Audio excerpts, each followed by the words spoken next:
এই বেহালা তৈরি করতে 120 ঘন্টা সময় লেগেছে, কারণ হাতেই সব খুঁটিনাটি কাজ করা হয়।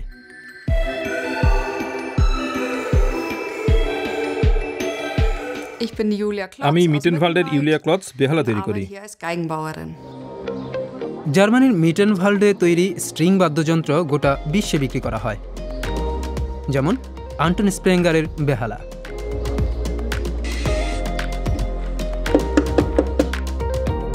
অথবা পোলমান ওয়ার্কশপে তৈরি ডাবল বাস। বেহালা প্রস্তুতকারক হিসেবে ইউলিয়া ক্লৎস লেওনহার্ট সংস্থায় কাজ করেন। আনাড়ি হক বা পেশাদার সব শিল্পীর জন্যই আলাদা করে সেখানে বেহালা তৈরি করা হয়। প্রত্যেকটি বাদ্যযন্ত্রের নিজস্ব বৈশিষ্ট্য রয়েছে, প্রত্যেক বেহালা প্রস্তুতকারকেরও নিজস্ব স্বাক্ষর রয়েছে।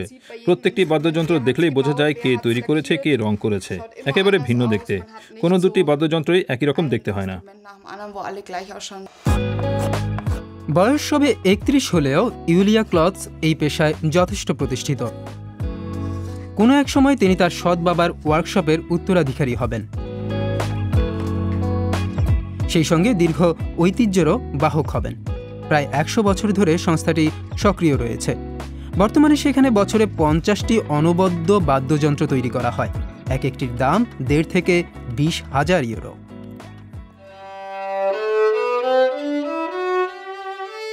ইউলিয়া ক্লৎসের সহকর্মী আঙ্গেলিকা ইয়াইস প্রত্যেকটি বেহালা বাজিয়ে পরীক্ষা করেন, তারপরই সেগুলি নানা মহাদেশে বিক্রি করা হয়।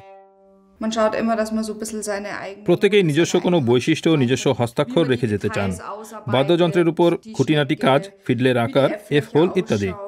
কোন কাঠ ব্যবহার করা হবে সেটাও ঠিক করতে হয়। নিজে তৈরি বেহালা গোটা বিশ্বে বাজানো হবে ভাবলে অবশ্যই ভালো লাগে।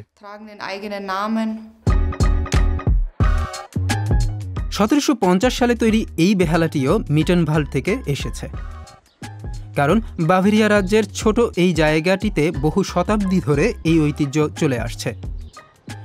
1684 সালে মার্টিয়াস ক্লৎস নামের এক বেহালা প্রস্তুতকারক সেই ধারা চালু করেন। আমরা 350 বছর পরেও সেই ঐতিহ্য অনুযায়ী বাদ্যযন্ত্র তৈরি করে চলেছি। আমাদের উত্তরসূরিরাও আগামী শতাব্দীগুলিতে সেই ধারা বহন করে যাবে বলে আশা রাখি।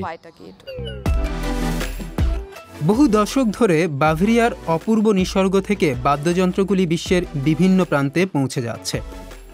ইউলিয়া ক্লৎসের মতো তরুণ প্রজন্মের বেহালা প্রস্তুতকারকরা মিটেনভাল্ডের সেই ঐতিহ্যের ধারক ও বাহক হিসেবে সক্রিয় রয়েছেন।